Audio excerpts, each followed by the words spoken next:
And now to go downstairs, let's listen into Buck Showalter meeting with the media after the Orioles' victory. You kind of feel like the tone was set in that second inning with the aggressive base running. I think they took at least like 4 extra bases during that rally. And yeah, we had some it's one thing to be aggressive, another thing to be kind of smart. Situation presented itself that pushed the envelope a little bit. There was a lot of good at bats there. Ronnie stayed inside the ball. If nothing else, he's going to get the run over and the run in. Same way with Flaherty, had a ball that making what outs we made there were productive too. That's how you end up with a big inning. How well do you think Chen pitched, especially with a big, especially considering he had the big lead there? Well, you got rain, you got obviously some cold weather, and it does get cold in Taiwan and Japan too. But he had some innings where he had a lot of time in between, but he handled it well. I'd like to see him do a better job with the first, let's first batter on and gotten some deep counts. But he kind of righted himself, and it's pretty good last 3 innings. He kind of those innings, each one of these 4 games, he basically said, he wants to get 7 innings or so. How important do you think the goal is that for him? Well, I hope it. I know down deep his goal is 9, and but anytime we can get in that range there with a lead, we, all clubs kind of like the chance. Anytime you can decrease the amount of outs you have to get out of the bullpen. But he had an extra day this time out, and has an extra day next time out. So it's part of the. Thought about even letting him go out there for the 7th inning. So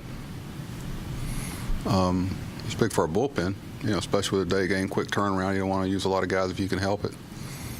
But he's got some deception. We're still familiarizing ourselves with him a little bit, but so far so good. He's throwing the ball well, giving us a chance to win. I think he had 27 pitches in that first inning. Mm-hmm. Is he just a guy who's obviously still learning things here, but is he a guy who's learned to make those adjustments maybe in the early innings? Well, I hope so. I think it's a little too early. Ronnie's caught him twice now and has done a good job with him, getting back on track. And, Rick and he and his interpreter talked between innings and they made some adjustments. And a little fine early, just missing. Those pitches were a little off the plate. And, he got back in the strike zone and trust himself. He's going to see a lot of right-hand hitters at this level.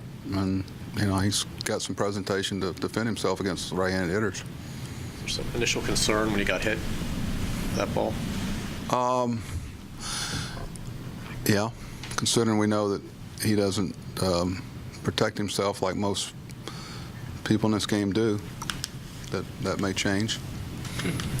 But it was actually a little above that area that the protection allows you to withstand it. It's actually in the up and above, but I think it scared him as much as anything. For those that know something that close can get your attention. Buck, you spent How part. do that? I handle that pretty well. Thank you. Thanks. And we all know what we're talking about.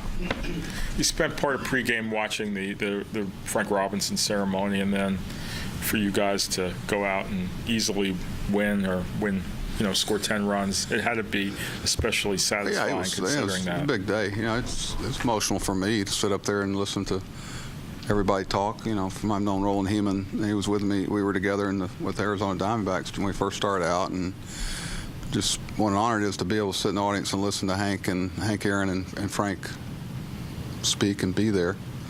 And it's a big day for our organization to kind of repay a lot of things that Frank meant to all of us.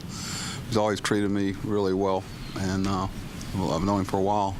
He's a great guy for advice. I thought it was apropos that we had a good offensive night on the night he was here and honored him. But, it's, I know Adam. I talked to him if he wanted to go. He said, "Are you kidding me? Of course I'm going."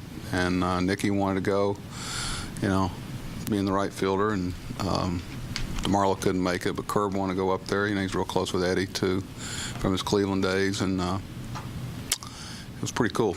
I'll tell you what, I had to, just a chance to sit behind Earl Weaver. Are you kidding me? And those moments don't happen all the time. As I've gotten older, I've been a lot more about taking them in, slowing down, and realizing that how fleeting you know, having the opportunity to be around people like that for a short time is try to stay away from the champagne. I think it was champagne. Was it champagne or grape juice? See, I don't know. But I made sure that everybody went in. It was pretty cool. Jim Tyler wanted to go. I knew when he had his hair all slicked down, he was going out in public. Let's see, what else? Held my breath there when JJ and him ran together. Jeez. We had so many guys banged up, I can't get guys out of the game. I'd like to get JJ and Adam out of there, but with Shabby's got a little, he should be 100% tomorrow, hopefully. Trying to stay away from him and, you know, Weeders. So Davis, do you see a guy who's settling in more, growing more confident? Because he looks like he's really been banging the ball the last week. Yeah, he's swinging about good. He's in a good place right now. You know, he's letting the ball travel, not getting himself out as much, and you know, he's a force when he, you know, lets the game come to him. You know, he's a presence. Okay.